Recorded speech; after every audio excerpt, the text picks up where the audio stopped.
나를 세상의 빛으로 부르신 주님, 비추소서. 나도 주님의 빛을 비추리라. 나를 세상의 빛으로 부르신 주님, 비추소서. 나도 주님의 빛을 비추리라. 어둠을 밝히는 빛, 온 세상을 비추는 빛, 산 위에 마을이 숨기지 못하네. 어둠을 밝히는 빛, 온 세상을 비추는 빛, 산 위에 마을이 숨기지 못하네. 나를 세상의 빛으로 부르신 주님, 비추소서. 나도 주님의 빛을 비추리라. 비추소서. 나도 주님의 빛을 비추리라.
친구들, 안녕하세요. 누군가가 여러분에게 도움을 구한다면 여러분은 어떻게 할 건가요? 우리 친구들은 모두 친절하게 도와줄 거라 믿어요. 그런데 하나님께서 도움을 요청한다면 여러분은 어떻게 할 건가요? 말씀을 살펴볼게요. 오늘 말씀은 이사야 6장 8절 말씀이에요. 나는 또 여호와께서 내가 누구를 보낼까?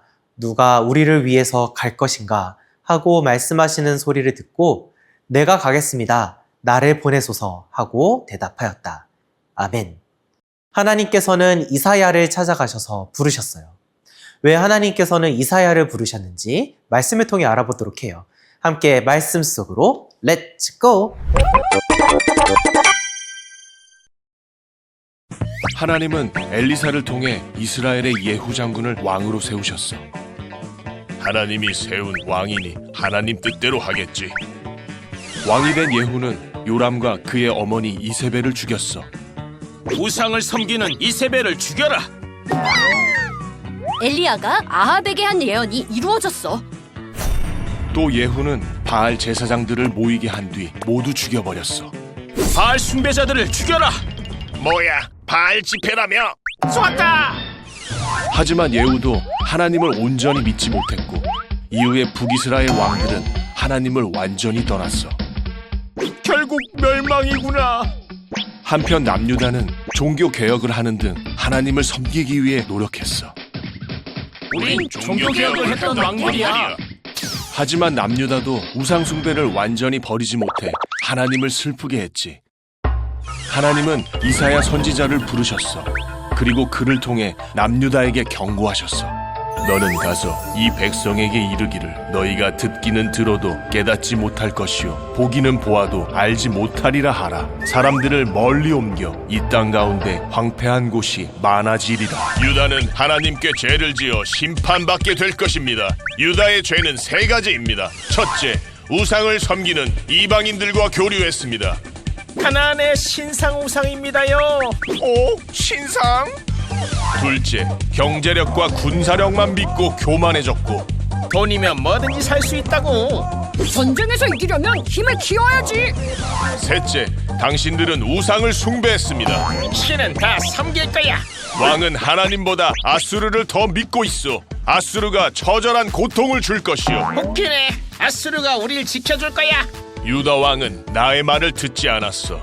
하나님을 믿지 않는 나라와 백성은 괴로움과 굶주림에 헤맬 것이다. 오직 절망과 암흑뿐. 깜깜해. 우리 끝이야. 어쩌지? 살려줘. 어둠 속에 환한 빛이 비출 것인데 그 빛은 너희를 위해 태어난 한 아기로 인한 것이다. 빛이다. 환하기? 그 아기는 너희에게 주는 나의 아들로 너희의 통치자가 될 것이며 그 이름은 기묘자, 모사, 전능하신 하나님, 영원히 살아계신 아버지, 평화의 왕으로 불릴 것이다. 한편 다른 나라가 이스라엘을 파멸시킬 것이다. 아수르는 심판의 도구. 너희는 우리 거다. 이스라엘은 포로로 끌려가지만 다시 고향으로 돌아올 것이다. 그때는 평화의 노래를 부를 것이다. 성전을 재건해야 해. 나는 예수님의 고난을 예언했어. 그가 질림은 우리의 허물 때문이요 그가 상함은 우리의 죄악 때문이라. 그가 징계를 받음으로 우리는 평화를 누리고 그가 채찍에 맞음으로 우리는 나음을 받았도다.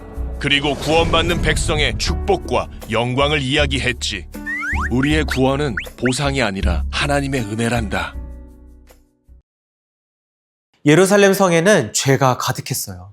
사람들은 우상을 섬기고 가난한 사람을 무시하고 돈을 사랑하면서 어려운 사람들은 모른 척 지나가 버렸어요. 예루살렘에는 정의를 찾아볼 수가 없었고 사랑과 착한 행실도 찾아볼 수 없었어요. 하나님은 자기 욕심만 채우는 예루살렘을 더 이상 두고 볼 수가 없었어요. 심판을 작정하신 하나님은 이사야를 부르셨어요. 하나님께서 성전에 있는 이사야를 찾아가셨을 때 성전은 하나님의 영광과 천사들의 찬양으로 가득했어요. 거룩하신 하나님 앞에 선 이사야는 자신이 죄로 인해 죽을 수밖에 없는 존재라는 것을 깨닫게 되었어요. 죄로 가득한 입술을 가지고 하나님 앞에 섰기 때문에 죽고 말 거라고 생각했어요. 천사는 이사야에게 다가와 불이 붙은 숯을 이사야의 입술에 대어서 모든 죄를 없앴어요. 그때 하나님의 음성이 들렸어요. 누가 우리를 위하여 갈고? 이사야는 하나님의 음성에 바로 대답했어요. 하나님, 제가 여기 있어요. 저를 보내주세요. 그 이후로 이사야 선지자는 하나님의 말씀을 백성들에게 전했어요. 하나님께서 심판하실 것이기 때문에 죄에서 돌이키라고 힘차게 외쳤어요. 우상이나 다른 나라를 의지하지 말고 오직 하나님만 의지해야 한다고 이사야는 말했어요. 이사야는 자신을 부르신 하나님의 뜻에 순종했어요. 이사야 선지자의 일은 여기서 끝나지 않았어요. 이사야는 어둠 가운데 빛으로 오실 아기 예수님의 탄생을 예언했어요. 예수님이 태어나시기 700년 전의 말이에요. 또 이사야는 이스라엘 백성들을 괴롭히는 이웃 나라에 대한 심판을 예언했어요. 그럼 모두가 심판을 받고 멸망하고 마는 걸까요? 그렇지 않아요. 하나님은 이사야를 통해 구원과 희망의 메시지를 전하셨어요. 온 세상의 죄악을 대신 지고 가실 예수님의 고난과 죽음에 대해서 말이에요. 이사야는 예수님의 고난과 죽음으로 우리의 죄가 깨끗해지고 다시 하나님과의 관계가 회복될 것을 예언했어요.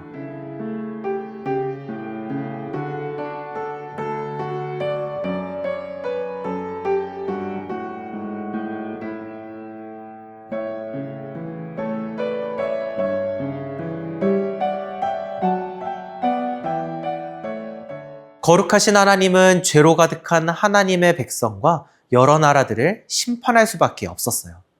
하지만 하나님은 심판의 하나님이 아니라 구원의 하나님이세요. 하나님은 그 누구보다 모든 사람들을 죄에서, 죽음에서 구원하시기 원하세요. 그래서 예수님을 통한 구원과 회복을 계획하시고 이사야 선지자를 통해 약속해 주셨어요.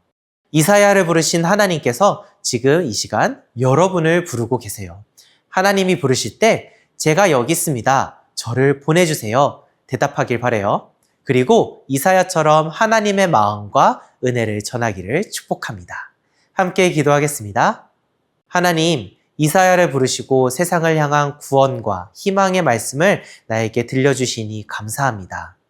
이사야를 부르신 것처럼 나를 부르실 때 이사야처럼 나를 보내주세요. 대답하기 원합니다.